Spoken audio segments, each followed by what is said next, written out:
Pse nuk mban ai përgjegjësi penale për çështjet e mërsipërme pasi rendit disa çështje. Për shembull, që ka miratuar në këtë kuvend ligje që i ka shkruar Klodian Zoto, e keni thënë ju. Nuk e kemi thënë ne si opozitë. Pra, lideri i opozitës duhet të përndiqet prej 3 vitesh pse ka miratuar ligjin për kthimin dhe kompensimin e pronave, se një nga mira e mira përfitues është familja e dhëndrit e tij, gjëja më normale në botë e që ndodh kudo. Edhe ne deputetët, në klapa kjo, edhe ne deputetët miratojmë pagat tona. Çfarë do të thonë? Kjo me qenë se përfitojmë edhe ne, duhet të ndiqemi për korrupsion, ndërsa Edi Rama që miraton ligje për llogaritë të vetëm një afere korruptive, po sipas jush, jo më vetëm sipas nesh tashmë, siç është afera e inceneratorëve, apo që ja shkruan përfituesi Klodian Zoto, ai nuk ka asnjë përgjegjësi penale. Për spak nuk ka të paprekshëm, në çdo procedim penal të regjistruar, hetohet fillimisht në drejtim të faktit penal dhe mëtej edhe në drejtim të autorëve të veprës penale. Në të gjithë këto raste që ju përmendni, prokurorët e çështjes kryejnë hetim të gjithanshëm dhe objektiv me qëllim grumbullimin e provave dhe ngritjen e akuzave. Siç edhe herë të tjera kam deklaruar publikisht, për prokurorët e posaçme nuk kanë rëndësi emrat, por vetëm provat.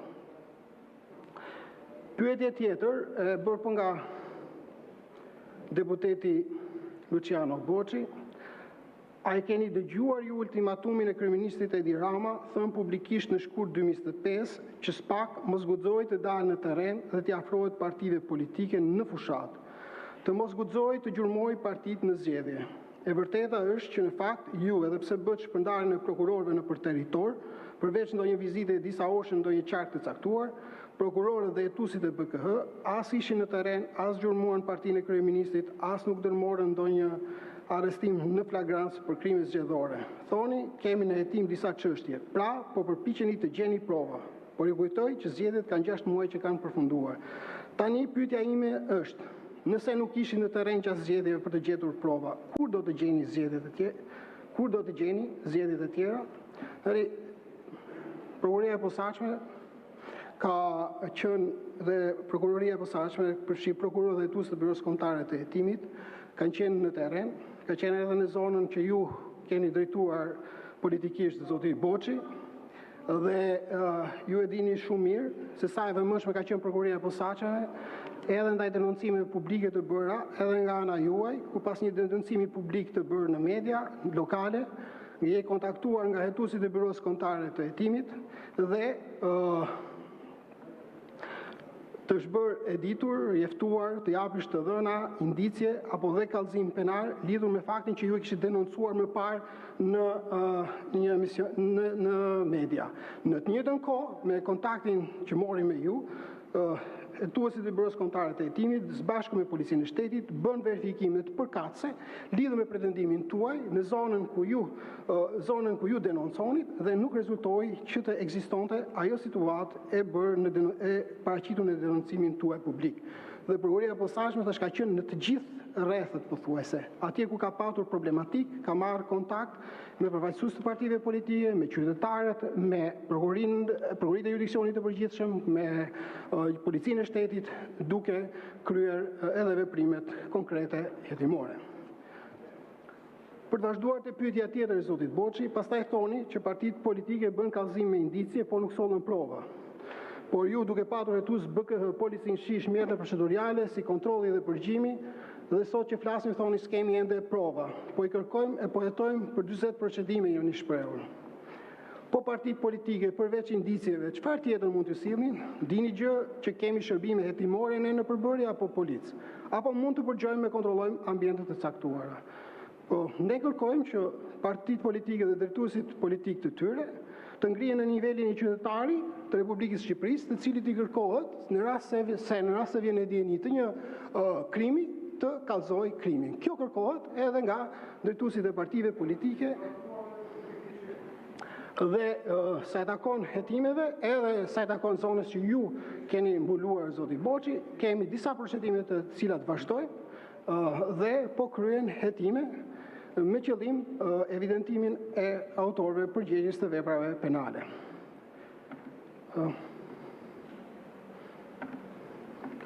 Një nga krimet më të mëdha Pyetja tjetër e zotit Boçi është një nga krimet më të mëdha dhe ende të pasbardhura për sa i përket autorëve, jo thjesht zbatuesve për cilët ka akuza konkrete nga numri 2 i qeverisë së atëhershme, është kanalizimi i vendit në vitet 2016-2017 e në vazhdim. Pastaj vazhdoni parashtrimin tuaj dhe pyetja është: a keni filluar ju një hetim konkret për këtë krim me autor kryeministin e Shqipërisë? Jo, nuk kemi filluar një procedim penal të tillë. Pyetje tjetër. Tani, ish ambasadori Donald Lu në 2016 deklaroi dhe ministri i atëhershëm Xhafa e pranoi se në Shqipëri ekzistonin 4 familje mafioze dhe 20 grupe kriminale. Ndërsa ju në një konferencë për shtyp ke njoftuar se njihni mirë klanet mafioze dhe mënyrën e organizimit të tyre. Unë nuk besoj se kjo ishte një deklaratë politike, por transmetim të dhënash nga organet ligjzbatuese partnere. Grupet se takon luftës, pyetja është: a keni sot për të na transmetuar një rezultat konkret se cilat nga këto familje keni neutralizuar dhe cilët nga grupet lart përmendur keni azhësuar? Nuk besoj të më listoni ato që zbuluan nga dëshmitë e Nureddin Dumanit se aty gjithçka ishte rastësore. Tani, sa i takon rezultateve të prokurorisë së posaçme në luftën kundër krimit të organizuar, e vetmja, domethënë një ndër gjërat për cilat prokuroria e posaçme duhet ndihet krenare është pikërisht lufta kundër krimit të organizuar. Sepse falja dhe bashkëpunimit që kemi patur me gjithë agjencitë partnere të vendeve të Bashkimit Evropian, pa përjashtim, me vendet në rajon, me Mbretërinë e Bashkuar, me Shtetet e Bashkuara të Amerikës dhe mbi një vit e gjysmë edhe me vendet e Amerikës Latine, kemi arritur të ndërtojmë suksesshme, vendhetime të suksesshme, me të cilët Shqipëria mburret dhe në Eurojust si model suksesi. Kjo është dhe kemi vazhduar dhe vazhdojmë të bashkëpunojmë ngushësisht me agjencitë partnere të cilët na kanë besuar dhe vazhdojnë të na besojnë. Dhe ky besim që na është dhënë nuk është a priori, jo. Është besim që na është dhënë sepse e kemi merituar, sepse në bashkëpunimin me ta kemi treguar sa serioz dhe sa korrekt, sa profesionist jemi në hetimet e përbashkëta që kemi patur me agjencitë partnere. Dhe se kam dëgjuar shpesh që bëj një krahasim mes prokurorisë posaçme dhe prokurorisë së krimeve të rënda. Dhe patjetër un kam qenë pjesë e prokurorisë së krimeve të rënda dhe jam krenar që kam punuar edhe krimet të rënda dhe kam dhënë dhe kontributin tim edhe aty që kur ka filluar jo prokurori dhe për kolegët e prokurorisë së krimeve të rënda vërtet kanë qenë prokuror profesionist dhe vlerësim maksimal për ta. Por vetëm një shifër ju jap. Nga viti 2004 deri në vitin 2019 nga krimet e të rënda janë trajtuar, jo gjykuar, janë trajtuar rreth 718 subjekte. Vetëm në 5 vite e 10 muaj SPAK ka tekaluar këtë shifër.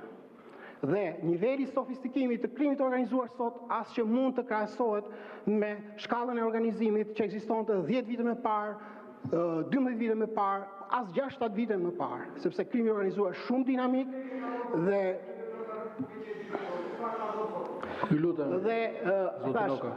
ajo që është që duhet vërtet vlerësuar maksimalisht është ky bashkëpunim i prokurorisë posaçme me gjithë agjencitë partnere zbatimit të ligjit, përfshirë këtu edhe ato të Amerikës, harrova t'i them FBI-n edhe DEA-n.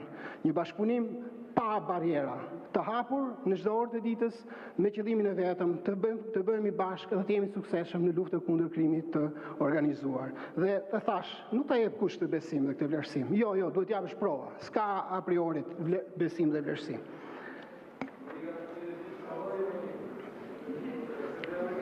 Tani tjetër